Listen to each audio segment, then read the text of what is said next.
Welcome to How Not to DM. I'm your host, Derek. Thanks for joining me on my quest to interview the very best dungeon masters on this plane of existence.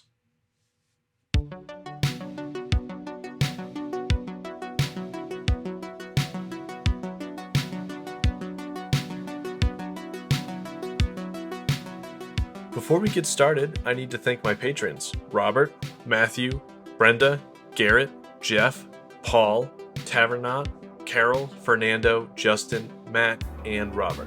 Thank you so much. You helped make this show possible. If you'd like to support the show, want a shout out on my next episode, or want an inside scoop on my upcoming guests, consider joining. You can find the link in my episode notes, my Linktree, or by heading to patreon.com/HN2DM. And remember that 10% of my ad and patron money goes to support local LGBTQ+ youth via Encircle. Check out my Linktree for more information. And now, onto this episode's guest announcement. Matt is the host of Role Play Chat, a TTRPG podcast which covers different topics on each episode, and lately has been featuring guests from around the industry to chat about them. I was on Matt's show a few weeks ago where we chatted about social encounters, which was a lot of fun, and I think we had some great ideas for people to try out, so go listen to that once you're done here. Go ahead, I'll wait for you to cue it. Okay, and now hear from him about his own DMing philosophies and more. Enjoy!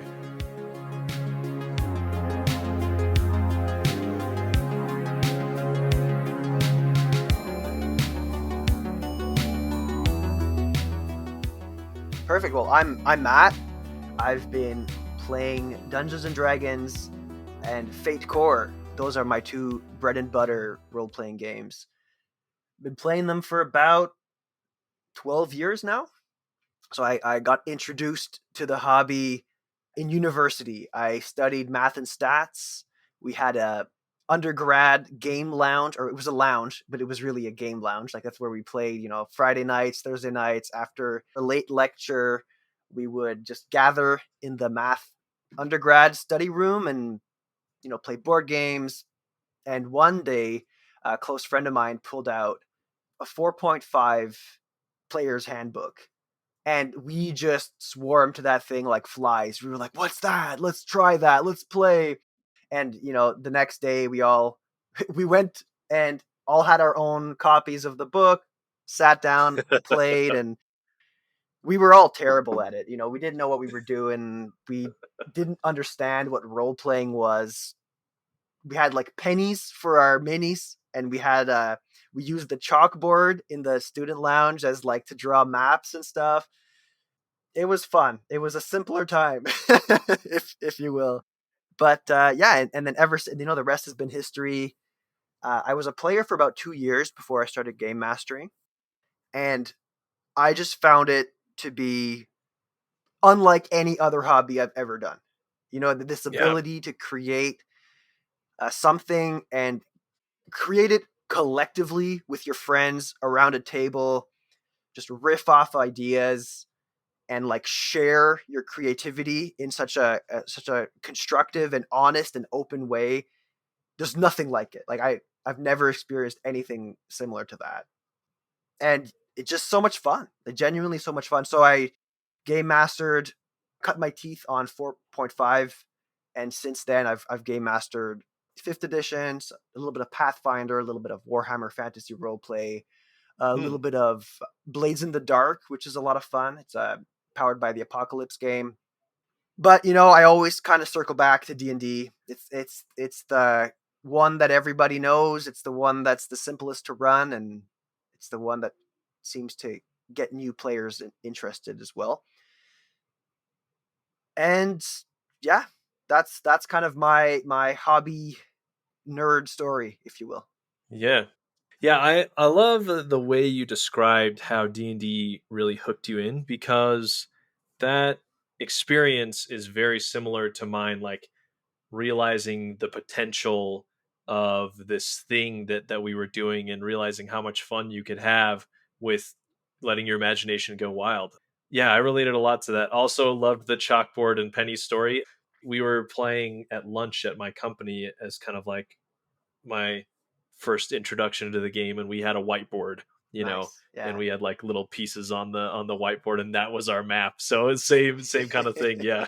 Yeah, Yeah, a it's lot of funny how fun you though. graduate from like rookie nerd to now, we're playing on like Roll20 with like maps that move in the background or like having ambient music playing, you Yep. really you graduate from the chalkboard or the whiteboard to terrain. Or one of my buddies has a TV like that he made himself. He's a great woodworker. He built himself a wood table and he like propped up an old flat screen TV inside it. It's real cool. Yeah, my one of my players is working on one of those himself.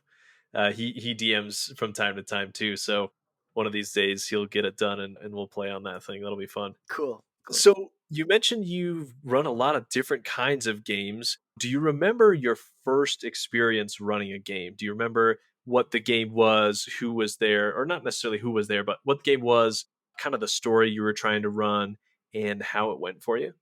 Yeah, yeah, I do, and it's a very vivid memory that I don't think I'm ever gonna forget.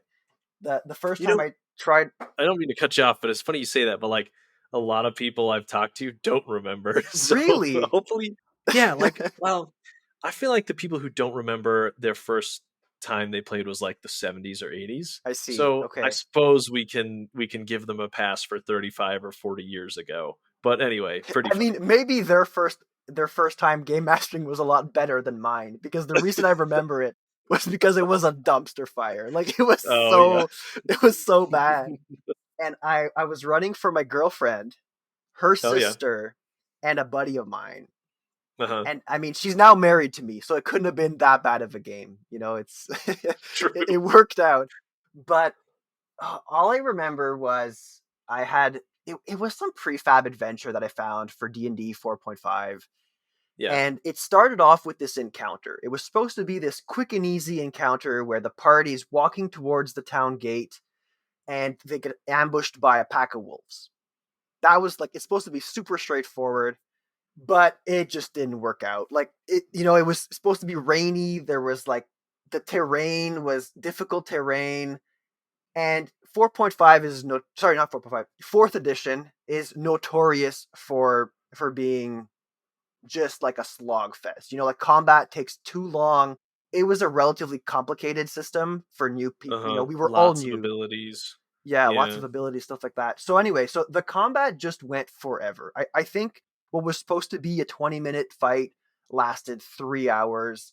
I remember the whole party was just bogged down in the difficult terrain. They couldn't move. The wolves were attacking them and just everybody kept missing. And I remember the reason I remember it so vividly was that my players were so discouraged. They were like, I don't think we ever want to do this again. Oh no. And, that's not something you want to hear as a first time game No. master. And I was like, No. stick with it. And I really learned a lot from that because I was playing that game so by the book. I wasn't fudging any dice. Every time that they missed, they missed. Every time that the wolves could have maybe run away, they didn't. They stayed there and they kept fighting and it just kept on going. And I didn't really do anything in my power as a game master to like make the game fun, which is kind of what we're Uh-huh. supposed to do. Yeah. But yeah, that was it. So 3 hours of fighting wolves in the rain, and I convinced them to play again. It turned out better, but that was my first time running. Oh, yeah, I remember mine pretty vividly too. It wasn't so bad. It was very memorable for different mistake reasons. Anyway, that leads us very well into the next question, which is, yeah, Matt, what are some of the mistakes you've made as a DM and as a GM, system agnostic? You know, it could be early days, could be up to last week. Yeah, and what are some things you feel like people could learn from these mistakes you've made? Yeah, I mean, I think anybody who says they don't make mistakes would be lying. I think we have to make mistakes, or at least if we want to become better game masters, we need to push ourselves out of our comfort zone and try new things. And ultimately, they're not all going to stick. They're not all going to land. So I think one thing we should do as game masters is make mistakes. That's maybe a lesson that I think everyone should learn. Don't be afraid to make them. Yeah. But specific mistakes, there's a few moments in my mind that stick close. That first game really stuck with me. That was where I told myself that, you know what, fudging dice is okay. And maybe people are going to come at you on Twitter for that, but I think fudging dice. At roleplay chat. Don't talk to me. Talk to him. Yeah, come at me. Let's go. I'm ready. They're fighting words, I know, but yeah, fudging dice to me, that was when I told myself, you know what, it's okay for me to make an attack hit when it shouldn't, or make an enemy take more damage than they should, just to kind of put everybody through this and finish off for the sake of enjoyment. Another moment in my mind that stuck around for a pretty long time, and it's not too old actually. It's probably about a year or 2 years old, and it was the time that I run a pirate campaign. That's kind of the current campaign that I'm running right now, and it's in the Fate core system. Love pirates. Pirates are awesome. It's very like Pirates of the Caribbean meets Avatar, like Avatar: The Last Sweet. Airbender. It's a really, it's funny, but there's some serious moments, and we got a cool pirate ship, and there's all these islands with all these cool factions and stuff. And anyway, it was probably the second or third game in that campaign where one of the NPCs died. One of the relatively important NPCs died in a fight. And the thing I was focusing on at that time was pacing. I really wanted the pace of my game to have kind of like a reverse bell curve kind of feel to it, where you start off high tension, you got some downtime in the middle, and then you end on a cliffhanger. That was like my objective. And in an effort to maintain that pace, I kind of pushed through the death of this character very quickly. I was like, let's move on. Like, let's go on to the next thing. And I directed the game towards one of the cliffhangers that I had prepared ahead of time. And when I looked back at that, I thought that was a terrible mistake, because my players wanted to grieve the death of this character. They wanted to role play together. They wanted to have a little ceremony for this character. And I kind of didn't let them have that. And I know people listening are like, Matt, you're a terrible GM. Like, how could you not let them have that? But I was so fixated on this idea of delivering on this high climactic moment at the end, a kind of cliffhanger moment at the end, rather, that I got blindsided by it. And then ever since that happened, I was like, you know what? I'm never going to do that again. If my players are invested in the world that I'm presenting to them, I'm going to give them all the space they want and need to do that. So that was kind of a lesson that I think a lot of game masters, hopefully you've learned it already, but if you haven't, never expedite when your players are really entrenched in it, and they're really, they're letting their feelings out, and they're letting their role play moments happen. That is like the beauty of the game, and you should let them have it. Yeah, this reminds me of an episode of Dragon Talk I was just listening to with Matt Colville, where he talked about an experience with a brand new player who was interrogating someone, and then the another player came up and just like stabbed the person he was interrogating before he Oh was no. done. And it was the player, not the DM, that did this, but it's the same kind of concept where you gotta let people like get the fun out of the game that they are expecting, and you don't ever want to take away someone else's fun. And grieving doesn't sound fun, but like, it's part of the role playing game that you're playing, like there's going to be death, and there's going to be death of people they care about, even if they're not real. And it's something to let them take some time to enjoy, or to experience. That's a better way to say it. Yeah, So yeah, absolutely. great advice though. Thanks for sharing that. On the flip side, do you have any instances of really fun or memorable times from your game? Could be role play, combat, improvisation, stuff that really sticks out in your mind that was really epic or fun or memorable. Yeah, absolutely. So maybe I'll caveat this by saying my games are always roleplay heavy. My players have a tendency to really enjoy that. I have a tendency to really enjoy that. I love using little stupid voices for my characters, and I love it. I know, having conversations between, watching conversations unfold between characters as they unravel plots and things like this. That's not to say that we don't have combat, or we don't have, investigation or intrigue, but roleplay tends to be the focus. And some of my best memories are when my players roleplay together. Like, I'm not even Mm. involved. They realize something. They realize, there was one moment when their captain was inviting them to this pirate council. It was like this big pirate council, and he was saying, I need somebody to come and speak on my behalf to the pirate council. And there was this whole discussion between the characters, between the players, to kind of decide who would be the best suited to go and have that conversation. And they just sat there for about half an hour, the three of them, or there was four players, but one of them wasn't there. So the three of them were discussing and debating in character who would be the best suited. And it's funny because the one that they ended up choosing was the person who I would have never expected them to pick, who's, he was secretly he's like a son of an imperial man who's the enemy of these pirates, like, so to send him into the dragon's den and just get roasted was, anyway, I would have never expected it. So it really stuck in my memory, and this amazing scene between my players, and then they pick this outcome that I could have never predicted, and now we got to roll with it. And then I had to react to that as being like the members of this pirate council. It was a lot of fun. I love a good council where you get to do all of the silly voices, like you said. So, when you were learning how to run games, and even now, who are some of the people that you really look to for advice, or maybe people you try to emulate their style in running games? Could be people that are well known, could be people that are personal to you. Yeah, that's a good question, and I actually I don't know if there's anybody.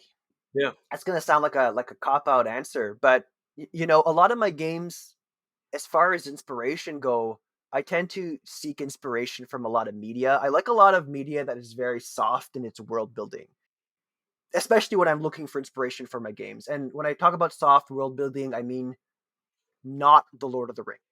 It's like the opposite of the Lord of the Rings. You're The not writing volumes before you even decide to start playing.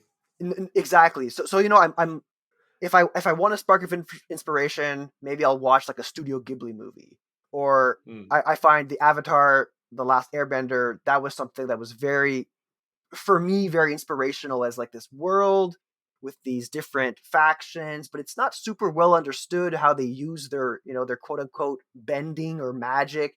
I really like that when a world has enough flexibility for the players to kind of breathe their own life into it. And I know some people like the opposite. Like some people like having systems that are very concrete and having like, they're tracking their economies and they're tracking the climates and they're tracking the calendar and stuff like that. But I find that hard to be inspired, hard to kind of mold into what you want it to be. I think it'll also depend a lot on the game, the type of game I'm running. Some systems bode much better with like a very heroic, soft world, like Dungeons and Dragons. That this is a game that, again, people might come at me on Twitter for saying this, but it's a heroic combat simulator. Is kind of what it is with roleplay, obviously. Whereas a game like Fate is a lot more focused on story. It's a lot more focused on characters. A game like Warhammer Fantasy Roleplay is a grim, dark, gritty game. So, depending Hmm. on what kind of system I'm running, I'm going to seek inspiration in that genre. Not to labor the point, but I find there's a lot of really good Japanese horror. So if people are looking for inspiration to run a grim dark game, maybe they're playing some Elden Ring right now and they're like addicted to this like death everywhere and their character is always struggling to win. There's Jinjo Ito is a fantastic Japanese manga artist who makes like all these crazy horrific mangas that I find very inspirational. Again, they're very soft in their world building, but very grotesque and like really sticks in your brain. And you can look at one panel in his manga and be like, man, I could write a whole campaign about this monster that he drew on this one page. Cool, But cool. yeah, yeah. Do you run horror games, Derek? Is that something that you've ever run? You know, I have done, it was kind of like a horror story arc in my current game. This pulls heavily from the Dungeon Dudes, your Canadian brethren up there. I'm not sure if you've ever heard of them. they have a stream in a podcast called The Dungeons of Drakkenheim, Cool. and basically it's a story about this meteor that hits the city and obliterates it, and the meteor is made out of all these pieces of crystal that are like chaotic evil magic that people use to bend to their will, and it creates a bunch of monsters and stuff. And I basically was like, that's awesome, I'm going to drop a meteor on one of my players' hometowns and they're going to have to go save it.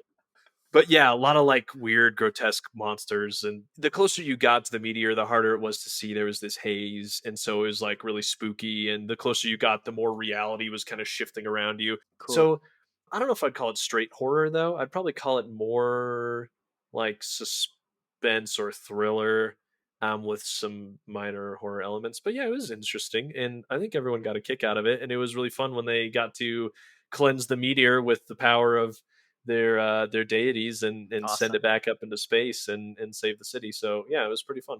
That's cool. That sounds like a lot of fun. It reminds me very much of Warhammer, actually, because there's these Warpstone is a very like Warhammer-esque thing, and it's like chaotic, and it's poisonous. It can transform you, transmute you into like a monster.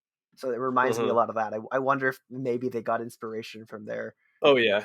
Yeah, I don't remember all of the different sources, but he said he basically like he read some HP Lovecraft and like Oh a bunch yeah, of different video games and stuff, and he like combined it all into this kind of story that he wrote. So and then I just ripped off him and made it my own. So nice. it's been through a lot of iterations. But yeah, I'm sure that probably had something to do with it. Yeah, man, Lovecraft is great. There's a modern author, now I forget his name, but he Laird Barron, I think was his, yeah, Laird Barron. He wrote a Oh, I couple of think I like follow him. he's written some really neat compendiums of short stories, and they're kind of like modern Lovecraftian. I think they're set in like Washington or like Hmm. the forests of the West Coast. And A lot of weird anyways, stuff up there. Twin Peaks, X Files was filmed up there and in Vancouver, so weird stuff happens up in those woods. absolutely, the mountains, you can't, the mountains call you, Yeah, they do.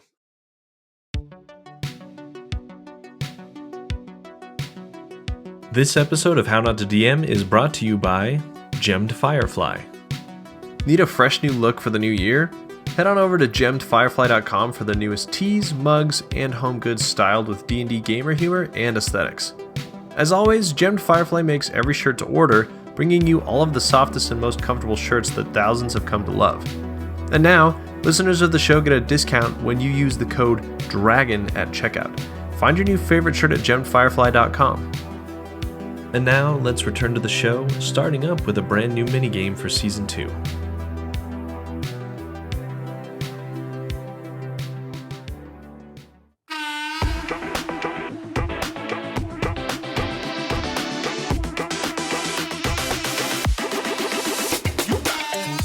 Welcome to Quickfire Chaos! This week on Quickfire Chaos, Matt and I are going to use some random generators online to create and play through a totally improvised encounter. Okay, let's start it off by rolling on the NPC voices table. So yeah, give me the hundreds. All right, we got 30 on the nose. 30 on the nose. Speaks without using contractions, i.e. can't, won't, I'm. So you ever Okay. watch Star Trek? Yeah, this reminds The me of Next Captain Generation? Holt, actually. Captain Holt Oh yeah. from Brooklyn Captain Nine-Nine. Holt, Yeah, Commander Data, none of them use contractions. In fact, that's a tell when he's drunk, right? That's how you know he's drunk, when he uses exactly. contractions. That's right. Or doesn't he like What a- send out like an SOS where he uses like a double contraction or something crazy? yeah, then they know something's wrong. Yeah. Oh, what a great show. Okay, next is your job or occupation. 45. Bounty hunter. That's something. Cool. A lot of Okay. different ways you can go with that. Very precise bounty hunter who doesn't use contractions. Who does not use contractions. It's gonna be hard to do. Oh, it's going to be so hard. Good luck, man.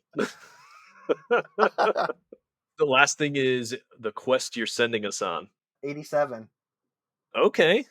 The local miners have gone on strike, demanding higher wages and better equipment. The boss wants you to remind them who's in charge.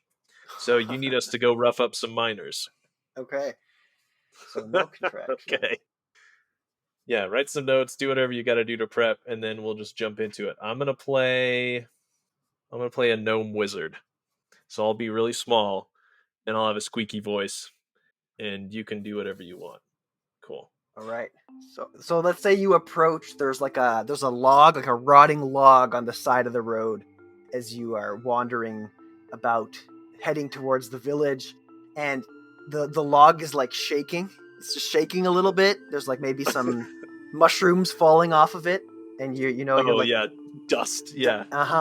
It's like a rotting old log. It really smells musky, and out from inside the log comes this like very small, curled up man with like a cape over his head, it's like a black cape, and he kind of looks up to you, and he's got these like skinny long piano fingers, and he's like, Hello.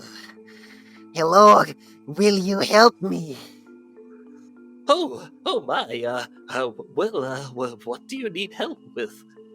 You see, I need to go get the treasure that is in the miner's cave, but there are some miners there who they are too mean to me.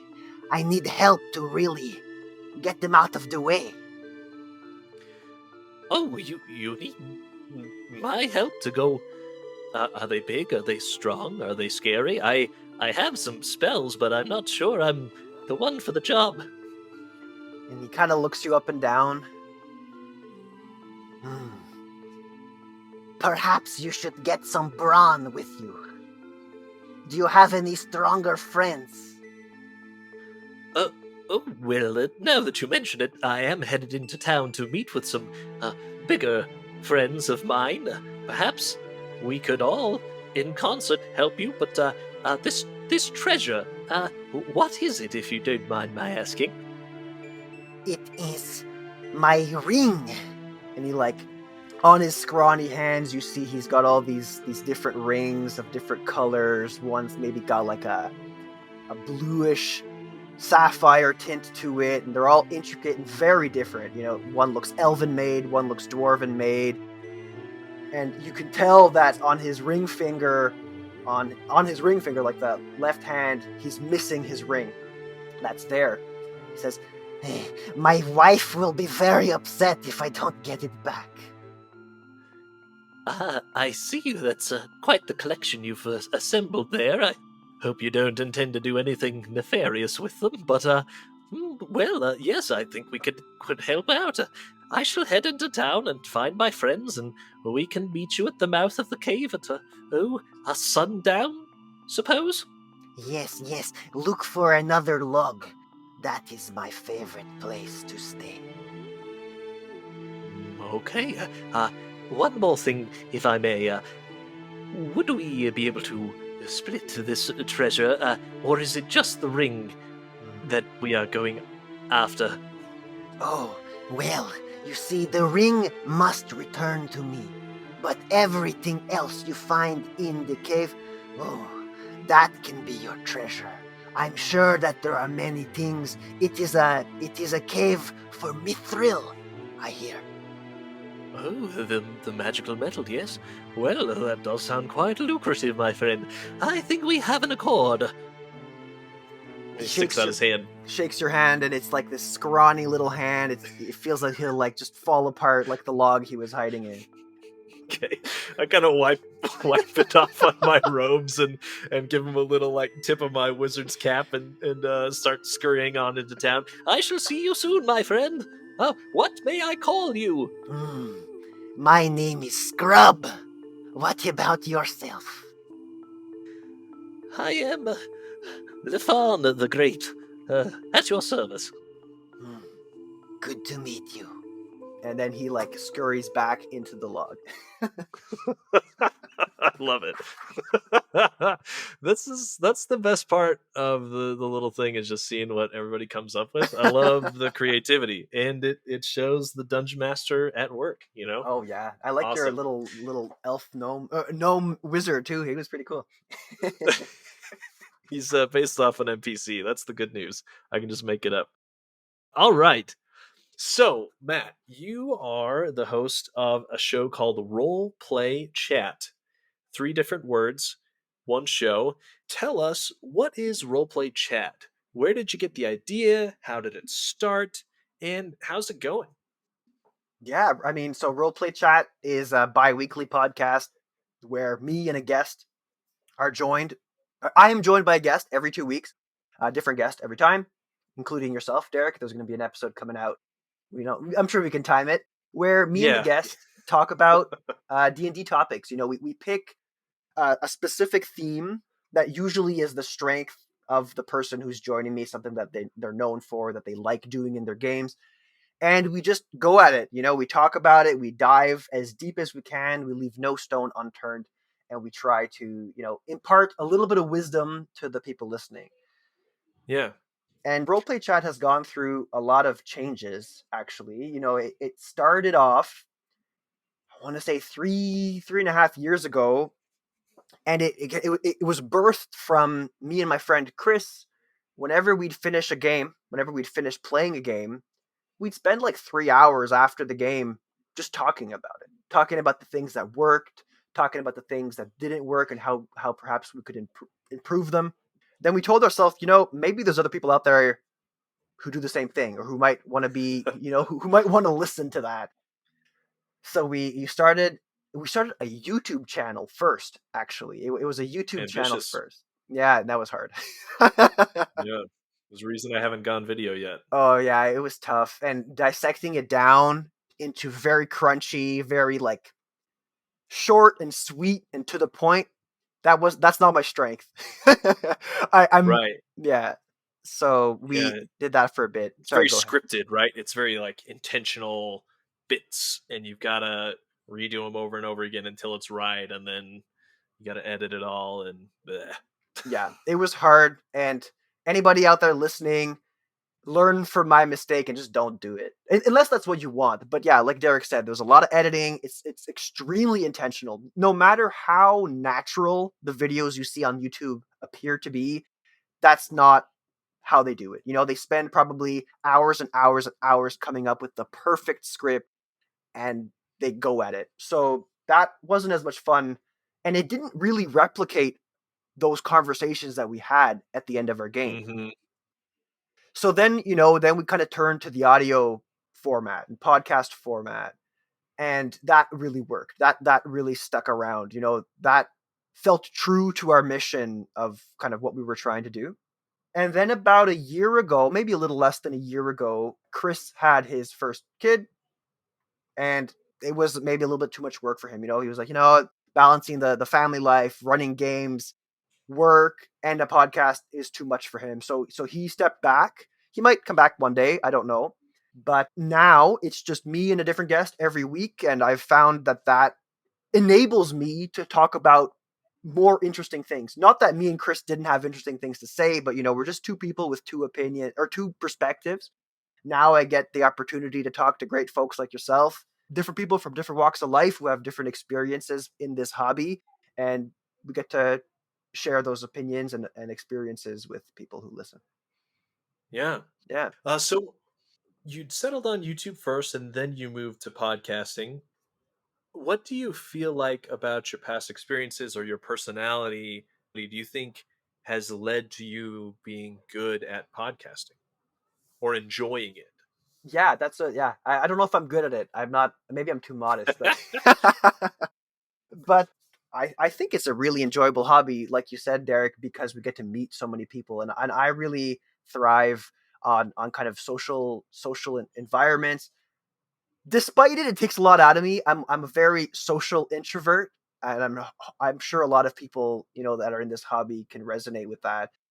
But so yeah, I really like listening to people. I like hearing the stories that they have to say, and I really like dissecting things. Maybe it's part of the math background, maybe it's part of that like analysis work that I do in my day job. But I really like taking something and seeing how deep we can go and how much depth there is and how much there is to be learned from that.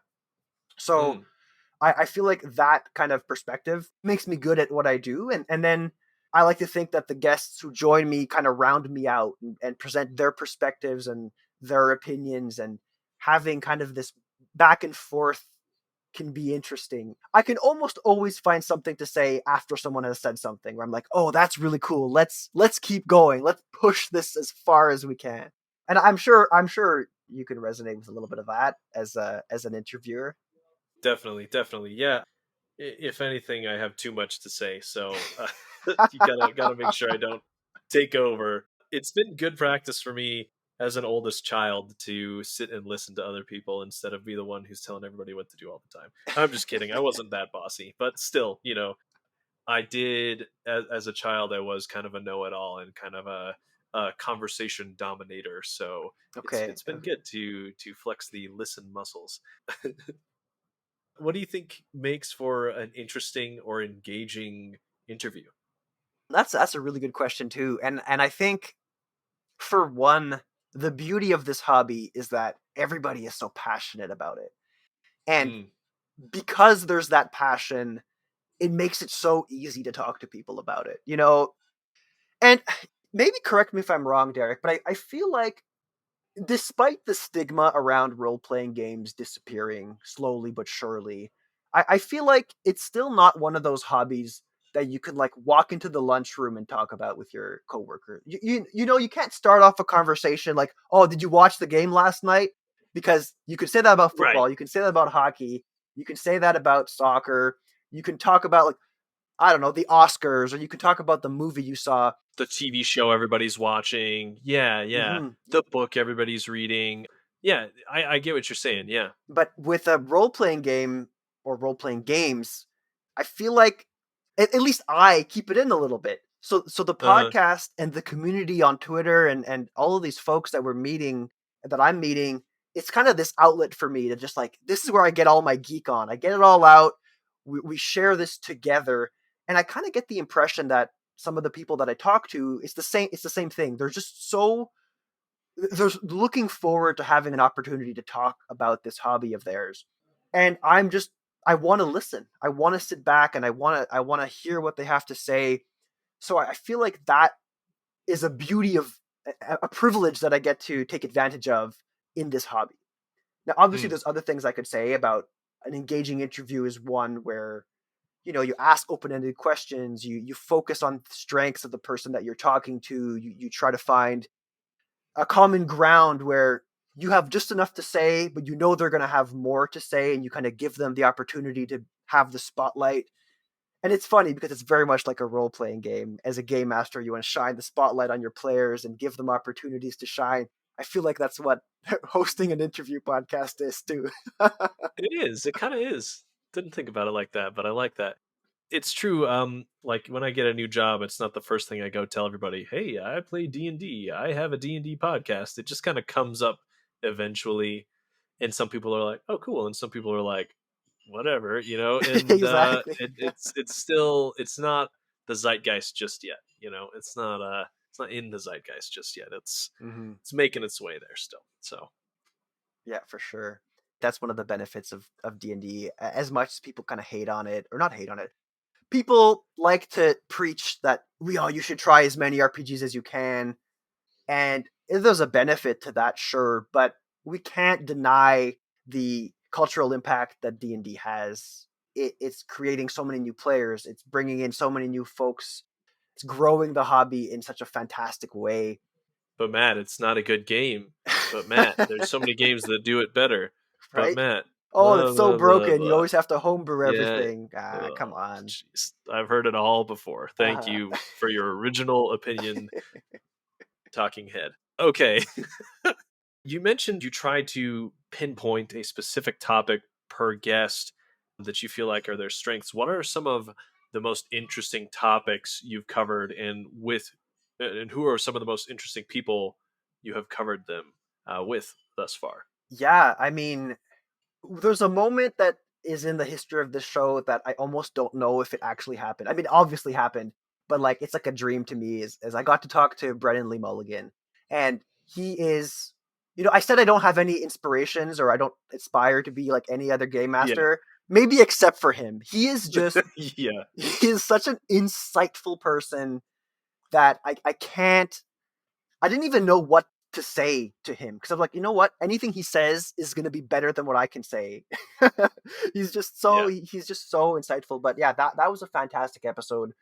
It's Having actually listened to that episode, I thought you handled it very well, and you had lots of interesting things to say, thank and you. I wouldn't worry about it. Okay, thanks, Derek. That makes me feel better.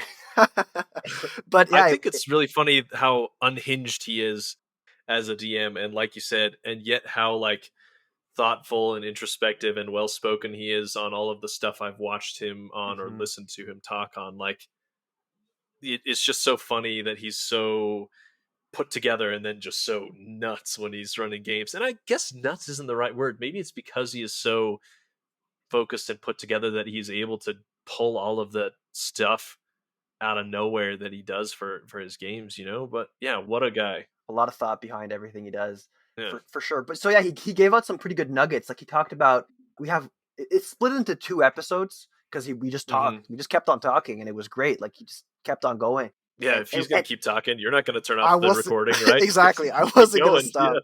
Yeah. And everything he was saying was like genuinely very thought provoking and very insightful. So we have one episode that's kind of more focused on world building and his approach to world building. And I know that's a very broad subject, but to kind of get a peek behind the curtain was really interesting. And then the second Yeah. episode is a little bit more about improv. He's a comedian. He has that background. So to learn from somebody who has that theater experience, that ability to take something and run with it, as much as I like to think I have it, it's not as refined as somebody who has that kind of background and that experience. Those are 2 great episodes of the show that, like I said, I feel like it was a dream that it happened. It happened so odd. It was so odd too. I got an email from Was it in somebody. preparation for the release of one of his series with Dimension 20? It It was, it right? It was was kind yeah. of It like was a kind of press like tour kind a of thing. a build up to that. Yeah, yeah. Which one was it? Do you remember? Oh no, I don't. I think it was. Was it on Sleeping City? Might have been, yeah. Yeah, it might have been on Sleeping City. But We can look it up later. Anyway. but yeah, it was fun, and it was such a funny story where I got an email from somebody that was like, I guess his agent, or like not even his agent, like the person who worked like as the assistant to his agent. And I was like, what is this? This has got to be spam. Like there's no way. There's no way this It's is such a happening. niche spam thing, like I'm gonna spam TTRPG interview podcasters. Like, okay, You joke whatever. about that, but like I get some really weird emails. So Really? yeah, I have never gotten spam. I That's think it funny. was because Well, I mean, I've gotten spam, but not like to this account. Anyway. yeah. I think at one point I had the roleplay chat email on the Twitter, like on the profile of the Twitter. So I'm sure a bunch of bots picked that up and it just caught like wildfire. So it was in like the heyday of that. I was getting all kinds of stuff like join our new app for podcasting that nobody's ever heard of, stuff like this. Oh, yeah. And then yeah, there's this email like, "Hello, have you ever heard of Dimension 20?" And I'm like, "Yes, I have." I have. What? Why? And so there was like this back and forth, and I went through like a string of different agents who, at the end, and like I didn't really want to ask. I was like, they were like, "Do you want to collaborate with the Dimension 20 crew?" And I'm like, "Yeah. I don't want to seem too presumptuous, but like, what are you saying? What do you mean?" Yeah. What are you telling me here? And then they were like, "Okay, well, Brendan's available this day," and I was like, "Whoa, okay, I'm available too." Yeah, whatever it is, I'll make it happen. Yeah. So that was cool. That's awesome. And then a few other interesting topics that I feel like are very, maybe bizarre is the wrong way to sell it to people, but I had one of the first guests we Out ever of the had box. yeah, out of the box, sure. Yeah, one of the first ever guests we had on the show were Bailey and Rob from a video game podcast called Hours Played. And it's a podcast about like cooperative gaming with your partner, like cooperative video gaming with your partner. Interesting.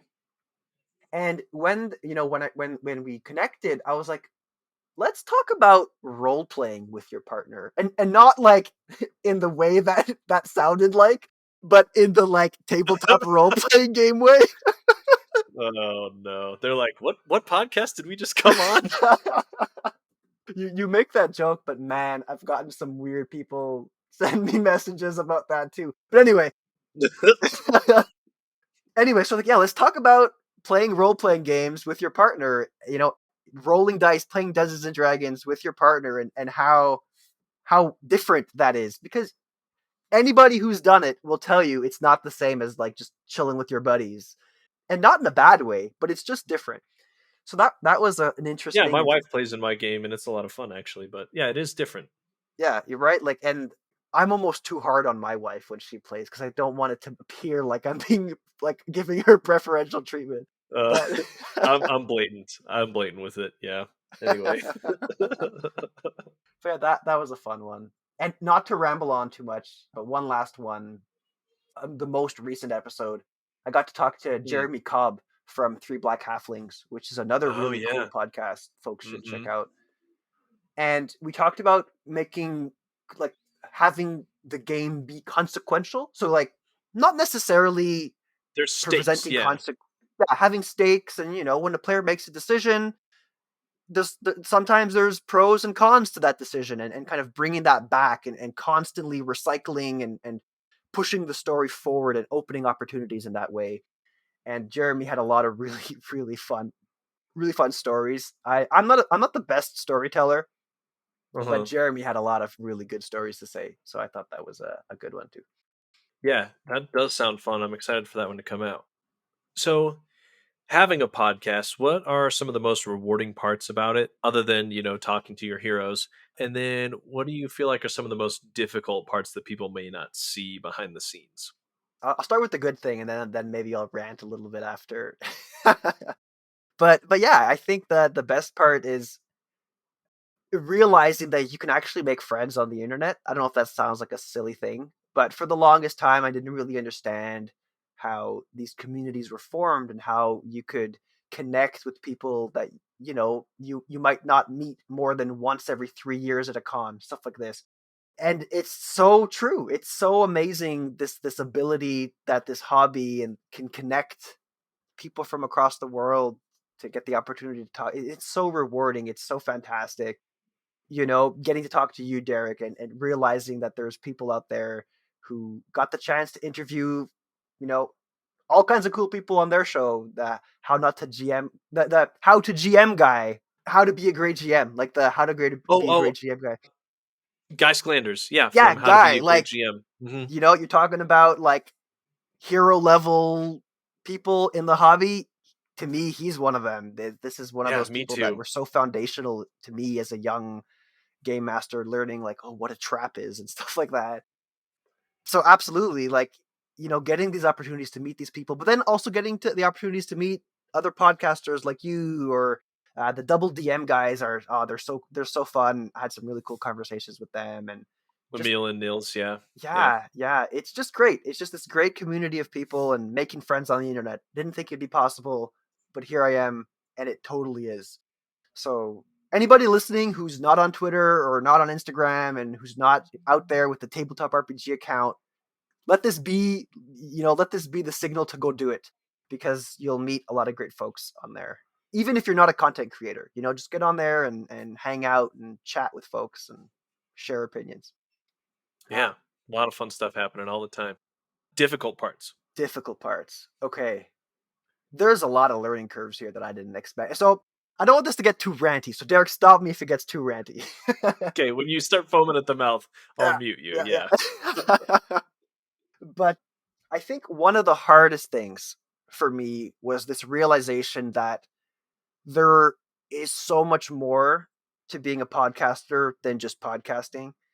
The marketing, the social media presence, the pinging on your phone. And it's not bad. It's not bad that there are people who want to talk to you, but I didn't realize that there was this other layer of it. There's this, I mean, being your own editor too, like that. And that's kind of fun when you want to do it. When you don't want to do it and you have to release an episode because It's the worst. the deadline's coming up, that's not fun either. But yeah, it's just There's that so there's many this layers, list of huh? other things that I wasn't expecting to be so important. Like I figured, yeah, you know what, I'd create a Twitter account or I'd create maybe a Discord one time, but man, it's just like there's so much more to it that if you want those tools to work for you, you just have to keep pumping into them. And it's kind of like this. I guess a lesson learned from that was I really made sure to cut down on that time. I gave myself windows of time where it's like, okay, if I spend more than 2 hours on Twitter today, that's too much time on Twitter. Or like start scheduling tweets, because if I still want the algorithm to not forget about me, but I don't need to be on it all the time for that to happen. There's ways to use the system to my advantage. So yeah. Yeah, lot of stuff that you don't realize. Same thing, right? I jumped in. I was like, how hard can this be? It takes a lot of time, but it's definitely fun. So, well, the fun parts are fun. Anyway, I know exactly how you feel. So, what, Matt, do you feel like is the number one piece of advice you'd give to people out there running games, for both new people and for people who've been running games for a while? What's the thing that sticks out most in your mind when you think about advice you give? Okay, my biggest advice, hey, that's I mean, I kind of like what I said at the beginning, and I'm gonna maybe stick with that. I think making mistakes is an important part of being a game master. As soon as you feel too comfortable running your game, I think you should challenge yourself and introduce a new mechanic, a new thing. Have you been traveling one way and you want to make travel different? Try to spice it up. Try to introduce something new. That I think that's important, and it's okay to fail. It's okay to let other game like your players, they can know you failed. You can tell them, hey, I tried this. It didn't really work the way I thought I would. Let's try something else next time. But I think there's a way to fail. There's a way to make mistakes. Uh And it's not by doing too many. So don't try 5 new things in a game. huh. That's too many. Yeah, Because then your game will just be probably. kibosh. But yeah, one thing at a time, little baby steps, and eventually you're going to feel comfortable doing a lot of that stuff. And then I think another piece of advice that I'd like to give aspiring game masters or game masters who've been doing this for a long time is, and it's going to sound a little bit like a broken record, but it is to try to find new systems. Not necessarily run them. I don't think you need to run new systems, but there's a lot of neat things in systems that are out there that can kind of teach you the way to game master, and you can kind of inspire yourself from that. One system that I like to refer to a lot, that's kind of bizarre, I think, and it's not too commonly known, is called Dogs in the Vineyard. And you can get it free to play. Like, you can go find it if you look it up on any of the places where you normally find role playing games. And it's a relatively old game, but the way that it presents challenges to its players and the way that the players have to react really focuses on making everything important. Like, you don't have an interaction if it doesn't make something push forward. And if you make a character do something, it's always got to have a stake. It's always got to have some kind of potential impact to the game. And I found that to be very important for me in my journey of learning how to game master. I kind of took that away from that. And so you find these obscure systems or not so obscure systems, and you learn a little bit and you integrate those into your game master style for when you run Dungeons and Dragons or you run Pathfinder or whatever system you want to run. You can get those things for inspiration. There's a lot of indie tabletop RPGs too. If money's a problem, I can promise you that if you reach out to an indie tabletop RPG creator and say, hey, money's tight, but could I have access to your game? They're going to give it to you. This isn't to say don't pay creators. I think creators obviously deserve to be paid. They are the lifeblood of this community. But if money is a problem for you and you reach out to a tabletop RPG creator, 9 times out of 10, I'm sure they'll you guys can figure something out. And tons of them have free startup guides too, anyway, right? Like, they release the 20-page version with some character sheets and stuff, Yeah. just as a preview for what the game's like. So you can, without spending a dime, get in and try a bunch of new games that way too. So yeah, always lots of free games or very cheap games or ways to play for free. All right. So, Matt, then, where can people find you online? Where can people find your show, and any upcoming projects or news you want to tell us about?